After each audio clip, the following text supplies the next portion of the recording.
আজ সোমবার পয়লা চৈত্র 2026 সালের 16ই মার্চ, মকর রাশি, মকর লগ্ন, ক্যাপ্রিকন সাইনের জাতক জাতিকাদের আজকের দিনটি কিন্তু মধ্যম প্রকৃতির অতিবাহিত হবে।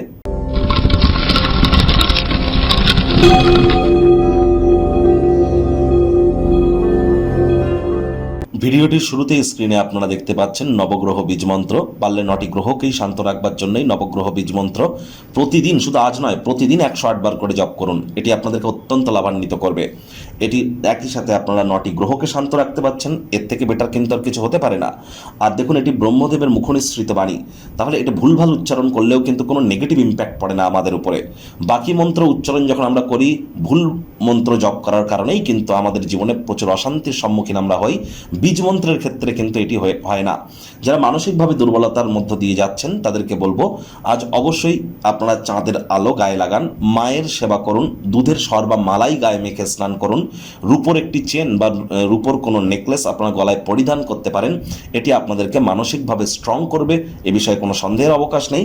দেবাদিদেব মহাদেবের যে শিবলিঙ্গ, তার উপরে কিন্তু আপনারা নর্মাল জল এবং দুধ দিয়ে কিন্তু অভিষেক করতে পারেন। এটিও আপনাদের মানসিক শান্তির কারণ হতে পারে। আজ আপনারা অবশ্যই দুপুরবেলার সময়ে যদি কোনো অশ্বত্থ গাছ বা বট গাছের গোড়ায় গিয়ে আপনারা বসেন, অন্তত পক্ষে আধ ঘন্টা 1 ঘন্টা, সেখানেও কিন্তু আপনারা প্রভূত পরিমাণে মেন্টাল রিলিফ প্রাপ্তি করতে চলেছেন। ভাগ্য মিটার আজ আপনাদের বলছে 7.5 আউট অফ 10। ভাগ্য আপনাদের অনুকূলেই থাকবে। স্বাস্থ্য, কর্ম, পরিবার, এই 3 ব্যাপারেই আপনাদেরকে একটু সাবধানতা অবলম্বন করেই চলতে হবে।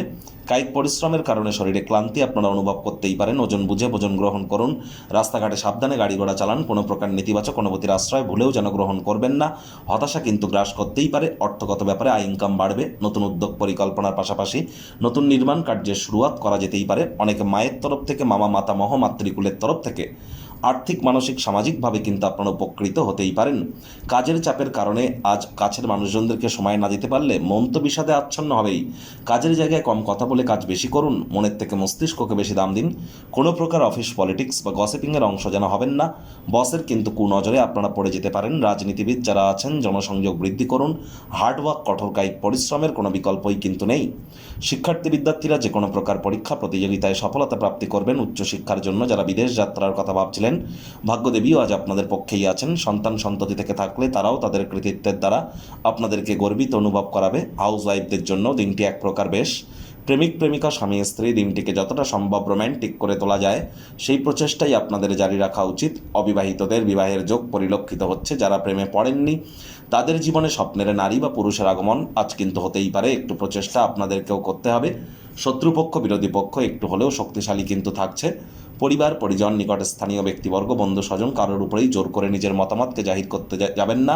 ছোটোখাটো ব্যাপারে অন্যের বিষয়ে ভুল ত্রুটি ধরার স্বভাব থাকলে ত্যাগ করুন। কোনো এক বন্ধুর সমস্যা আপনাকে আজ মেন্টালি কিন্তু একটু টেনশনে রাখতেই পারে। চেষ্টা করুন অবসরকালীন সময় মন্দির, মসজিদ, গুরুদ্বারা ভ্রমণ করার।